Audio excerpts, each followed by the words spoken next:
অহা 1 এপ্ৰিলৰ পৰা চাহ বাগানৰ শ্ৰমিকসকলৰ দৈনিক মজুৰি 280 টকা বৃদ্ধি পাব। তাৰমানে 30 টকাকৈ একেলগে বাঢ়িব। আৰু এইকাৰণে কৈছোঁ যে কংগ্ৰেছৰ 70টা বছৰত তেখেতসকলে 137 টকা মূল্য বৃদ্ধি, তেওঁ শ্ৰমিকৰ দৰমহা বৃদ্ধি কৰিবলৈ সক্ষম হৈছিলে 137 টকা। আৰু আমি 10টা বছৰত এই 10টা বছৰত 147 টকালৈকে বৃদ্ধি কৰিবলৈ সক্ষম হৈছোঁ।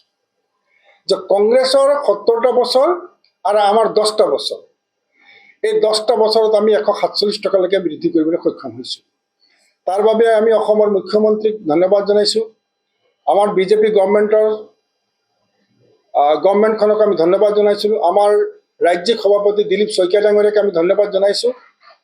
ইয়াৰ লগতে আমি আমাৰ চাহ বাগানৰ শ্ৰমিকৰ শিক্ষিত যুৱক যুৱতীসকলৰ কাৰণে যিবিলাক চাকৰি সংৰক্ষণ কৰিছিলে, এইটো এটা ঐতিহাসিক কথা যে আমাৰ কোনো দিনে ইমান 70টা বছৰে আমাক আমাৰ ল'ৰা ছোৱালীৰ কাৰণে, আমাক শিক্ষিত যুৱক যুৱতীসকলৰ কাৰণে, শিক্ষিত নিবনুৱাসকলৰ কাৰণে কোনোদিনে চাকৰি সংৰক্ষণ কৰা নাছিল।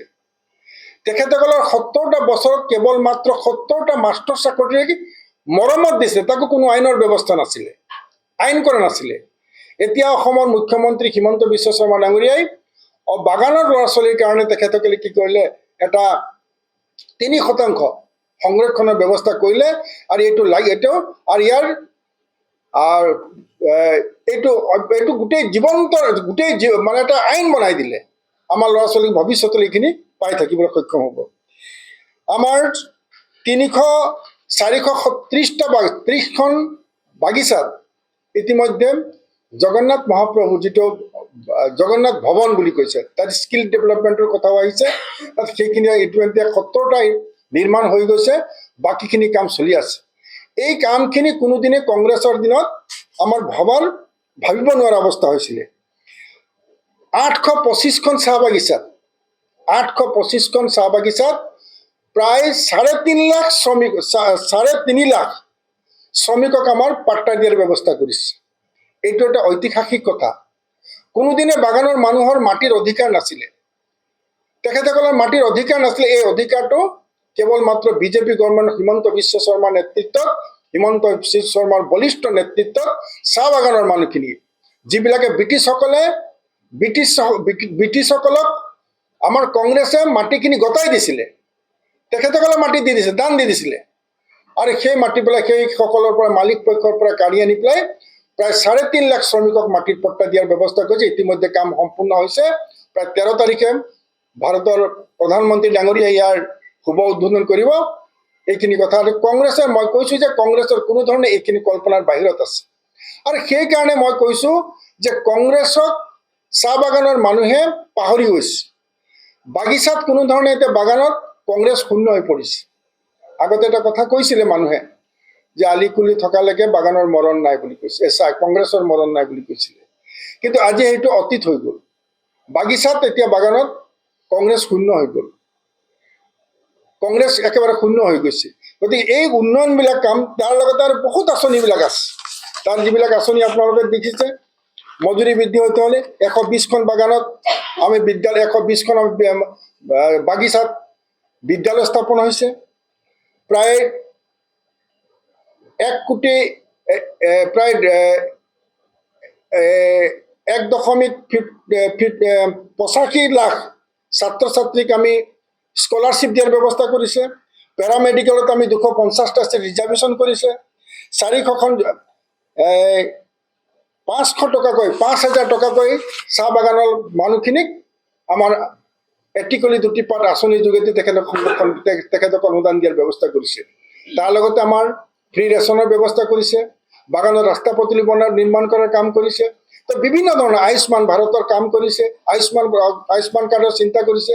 এই গোটেইখিনি কাম কংগ্ৰেছৰ দিনত কোনোদিনে কল্পনাৰ অতীত আছিলে।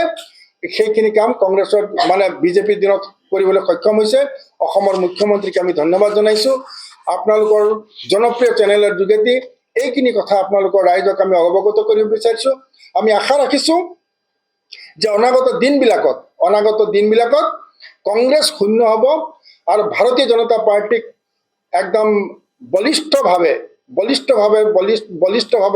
তেখেতসকলে নেতৃত্ব বহন কৰিব আৰু চৰকাৰ এখন ভাল চৰকাৰ আগতকৈ বেছি চিটত দখল কৰি চৰকাৰ গঠন কৰিব এইখিনি কথা ক'বলৈ আহিছোঁ আৰু বহুত আঁচনিৰ কথা আছিলে আপোনালোকৰ জানে যে আমাৰ ফুটবল একাডেমি আমাৰ তিনিচুকীয়াত কৰিছে এইটো এটা খেলা ধূলাৰ কাৰণে ফুটবল একাডেমি কৰিছে গৰ্ভৱতী মহিলাক 15,000 টকা দিয়াৰ ব্যৱস্থা কৰিছে প্ৰায় 3 লাখ শ্ৰমিকক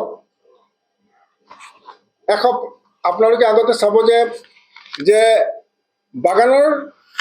বাগানত যিবিলাক ইলেক্ট্ৰিক ব্যৱস্থা আছিলে যেতিয়া বাগানৰ শ্ৰমিকৰ ঘৰত যেতিয়া বাসগৃহ যেতিয়া বিদ্যুতীকৰণ আছিলে তেতিয়া এটা ডাঙৰ ক্লাষ্টাৰ মিটাৰ লগাই দিছিলে তাত যথেষ্ট বিল ভৰিবলগীয়া হৈছিলে তাত বকেয়া টকা বহুত আছিলে প্ৰায় 1.5 কোটি টকা 1.5 কোটি টকামান আমাৰ তাত বকেয়া বন্ধ হৈছে সেই টকাখিনিও অসম চৰকাৰে তাত বহন কৰিছে ৰেহাই দিছে এইখিনি কাম কৰিবলৈ লৈছে এতিয়া আমাৰ প্ৰত্যেকৰ ঘৰে ঘৰে মিটাৰৰ ব্যৱস্থা হৈছে ইয়াৰ যোগেদি শ্ৰমিকসকল যথেষ্ট উপকৃত হৈছে এইখিনি কথা আপোনালোকৰ কৰিবৰ কাৰণে আপোনালোকৰ জনপ্ৰিয় চেনেলৰ যোগেদি আপোনালোকক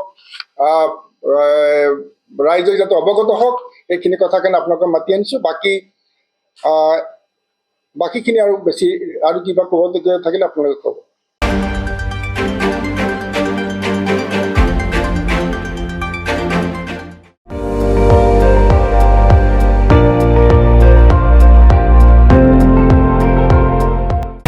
আপুনি চাই আছে ND24 সৰ্বশ্ৰেষ্ঠ নহয় সৰ্বোত্তমৰ দৌৰ